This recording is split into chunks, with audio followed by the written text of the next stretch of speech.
So এবার আমরা exactly আমাদের ফেস্টিভ্যাল পিরিয়ডের মাঝামাঝি আছি, তাই না?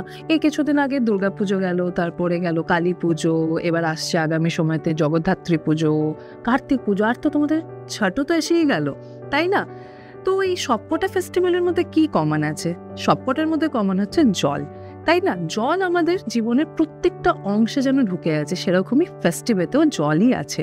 এবার জলে তো আমরা কি করছি? আমরা পুজোর পুষ্প নিয়ে ফেলছি, আবার দর্পণও করছি, আবার সাথে সাথে আমাদের ঠাকুর ভাসানও জলেই করছি। তা জলকে যে আমরা এতভাবে ইউজ করছি, তা করতে করতে আমরা দেখেছি যে পলিউশন লেভেল, ওয়াটার পলিউশন লেভেলটা কতটা উঠে গেছে, কতটা বেড়ে উঠেছে আজকে। তো তোমরা তো সবাই কয়েকদিন কিছু ভিডিওস হয়তো দেখিয়েছো যে যমুনা নদীর কি অবস্থা আজকে।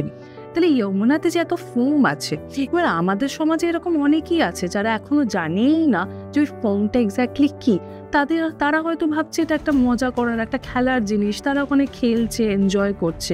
তো তারা তো না হয় অজান্তে নিজের ক্ষতিটা করছে, কিন্তু আজকে যমুনার এই অবস্থা অবধি গেল কি করে, সেটা তো আমরাই নিয়ে গেছি, আমরাই তো ক্ষতি করেছি।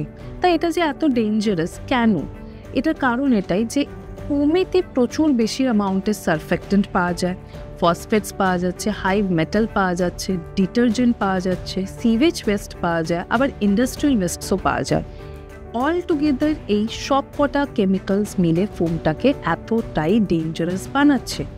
তো এবার আমাদের কি করা উচিত? তাহলে কি ফেস্টিভ্যাল আমরা সেলিব্রেট করবো না? অবশ্যই সেলিব্রেট করব, কিন্তু সাথে আমাদেরকে এটাও খেয়াল রাখতে হবে আমাদের যেটা ন্যাচারাল রিসোর্স, সেগুলোকে আমরা ক্ষতি না করি। এই ওটাই আমাদেরকে নিতে হবে যে we will not destroy our nature and we will carry and conserve our nature for our future generation two.